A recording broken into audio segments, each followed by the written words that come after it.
You stole my tomatoes. That's the first thing she screamed, loud enough to make a squirrel freeze on the railing. I hadn't even closed my trunk. Still had one hand on a bag of milk and oranges when this woman came charging up the gravel like I'd just robbed a Whole Foods at gunpoint. Stood 5 feet from my bumper like a mall cop reenacting a movie scene, holding her phone up like it was a badge, filming, accusing, narrating out loud to nobody, except maybe her HOA Facebook group. Her name, Ramona Cutter, president of the Pine Bay Lake Association, blonde helmet hair, white tennis shoes cleaner than a surgeon's gloves, and a voice so shrill it probably scared fish a mile offshore.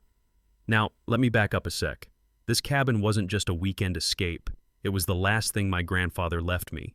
Built it with his bare hands back in the 60s, before the HOA, before the neighbors with speed bump petitions and lawn inspection drones, before people like her. I'd spent 3 hours on winding back roads to get here. Just me, my thoughts, and a list of repairs. The roof needed work, the deck needed sanding, and that squeaky screen door, still driving me insane after 5 summers. But it was honest work, peaceful, sacred even, until Ramona stormed in like a soap opera villain. "You stole my groceries," she shouted, pointing at my car like it was a crime scene. "Those are the same brands, same bags. I saw you at Briarwood Market." The craziest part? She hadn't even asked my name yet. Hadn't said hello. Just started shouting like she was filming a documentary called Crimes of the Middle Class. I said, "Ma'am, I don't even know you." Didn't matter. She was already writing in her little leather notebook, scribbling my license plate, the time, probably even what flavor of chips I bought. Then came the whistling, yeah, actual whistling, and out stepped this skinny man from the cabin next door. Looked like he hadn't blinked in 5 years. Folded his arms behind her like some HOA henchman. I half expected him to say, "We meet again, trespasser." Ramona leaned in, whisper snarling, "I saw you take my bags. You think I'm dumb? I watched you from across the lot, and now here you are, just happened to show up with the exact same produce I lost this morning?" I looked down at the bags in my trunk. Bananas, cereal, a 6-pack of ginger ale, basic stuff. But the way she was staring at it, like it was a pile of stolen jewels, it felt surreal. And that's when she dialed 911, right there, right in front of me. Told them she was the victim of a grocery theft, said I was confrontational, and that she feared for her safety, all while still recording. By the time the sheriff's cruiser pulled up, lights flashing, tires crunching on gravel, half the neighborhood was watching. Kids on scooters, retirees with binoculars, even a couple from 3 doors down holding martinis like it was a live show. I tried to explain. Told the officer, Deputy Rourke, my name was Manuel Cortez, that my family's owned this cabin for years, that I have receipts, dashcam footage, even a time-stamped card swipe at the market. But Ramona wouldn't stop talking long enough for him to hear any of it. "This is theft," she repeated. "This man is lying. He forged something. I know he did." And honestly, for a second I think he believed her. That's the worst part. That little flicker of doubt in his eye. Like maybe the woman with the pearl earrings and HOA badge was the reliable one, and I was some scam artist with a grocery bag full of deception. What she didn't know, I did have footage, because I document everything. Comes with the job.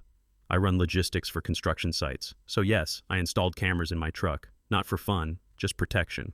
One hard drive in the glove box had the whole shopping trip logged down to the minute, but before I could even offer it, Ramona took things online. Posted on the HOA group, "Urgent alert. Cabin 14 occupant caught with stolen items. Neighbors beware." The likes rolled in. Someone snapped a photo of me through their blinds. Another neighbor, who once gave me pie, now glared at me from her porch like I was a trespasser. There were flyers too, laminated, taped to the marina gate. "Lock your doors. Community safety first." I wasn't just a suspect. I was the story. And that's when I realized this wasn't about groceries. Not really.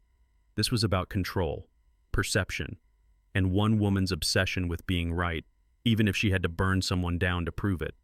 But she picked the wrong guy this time, because I wasn't going to fade away quiet. And the person who helped turn it all around was someone none of them expected. So here's where it flipped, where the whole storm started to turn. His name was Gordon Ellis, 79, quiet. Lived in cabin 8 with a porch full of wind chimes and a weather-beaten fishing hat that hadn't changed since Nixon left office. Folks around here knew him as the old-timer who used to be in the Air Force, but most barely noticed him beyond that. never spoke much, until that night. The HOA had called an emergency meeting, not to resolve a conflict, but to stage a public trial. Ramona stood at the front like some HOA messiah, arms crossed, projector humming behind her, ready to crown herself as the moral compass of Pine Bay. She gave a speech so dramatic it could have won a local theater award. She didn't just call me a thief, she painted me as a digital manipulator, a hacker, someone who forged timestamps and suspiciously acquired camera footage. Her words, "He edits reality for a living. How can we trust anything he shows us?" The room was quiet, but not because they agreed. It was that weird silence, like people weren't sure if they were about to see a meltdown or a miracle. Then Gordon stood up, didn't say anything at first, just walked to the front slowly, notebook in hand, nodding once at the HOA president like he was about to issue a calm verdict. And man, when he spoke, the entire room leaned forward. "I was at Briarwood Market that morning," he said, voice low but firm, like gravel under tires. "I saw Ms. Cutter yelling at the cashier over a coupon mix-up. She left her cart in a huff, stormed out without paying." Ramona tried to cut him off. "Mr. Ellis, I think you're mistaken," but he raised one finger and kept going. "And I saw a young store clerk push that same abandoned cart to customer service. You weren't robbed, Ramona. You forgot your own groceries." The whole room shifted. You could feel it, like the tide turning. People exchanged looks. Someone even gasped. And Ramona? Her mouth moved, but no words came out. First time all week she didn't have a monologue ready. I didn't say a thing, didn't need to, because Gordon, bless that man, had cracked her armor clean down the middle. And when it was finally my turn, I walked up there with no anger, no theatrics, just a laptop and a folder titled "The Truth About Saturday Morning." I played the footage on the community center's screen, clean, time-stamped, high-res. Ramona leaving the store in a rage at 10:15 a.m., abandoning the cart, then me checking out, entirely separate, 17 minutes later. The receipts matched, the dash cam matched, the store clerk's affidavit matched. Frame by frame, the whole lie unraveled, like pulling one thread and watching a whole cheap sweater collapse. By the time it ended, no one clapped. No one needed to. The silence said it all. People stood and filed out slowly. Some stopped to shake my hand. Others offered apologies. The same neighbors who glared at me 48 hours ago now looked like they wanted to vanish through the floor. But the look on Ramona's face, that desperate, forced smile, trying to hold on to a reputation that had already slipped through her fingers, that was the real ending. She stood there while everything she built on control, fear, and gossip crumbled in front of her. And Gordon? He walked over on his creaky knees, gave me a nod, and said, "Son, I've lived through enough witch hunts to recognize one. Glad you didn't let this one burn you." That moment? Yeah, that stayed with me. I didn't move out. I didn't sell the cabin. I stayed. Fixed the roof the next day.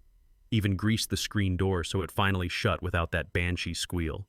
And every now and then someone new would wave a little friendlier, bring by a pie again, drop a quiet apology in the mailbox. But things weren't the same. Ramona lost her seat as HOA president 6 weeks later. Some folks said it was because of burnout. Others knew better. And as for me, well, I learned something. That truth doesn't always win the first round. Sometimes it sits in the back quietly, waiting for the moment it needs to speak. And when it does, it's louder than any lie. So tell me this. What would you have done if you were me? Do you think community power always attracts the right people or the loudest? Drop your thoughts in the comments about justice, about manipulation, about the way small lies can explode into public chaos. And if you've ever been targeted by a neighbor on a power trip, I want to hear your story. Hit subscribe if you believe in letting truth speak for itself. And remember, don't mistake silence for weakness. Sometimes it's just waiting for the mic.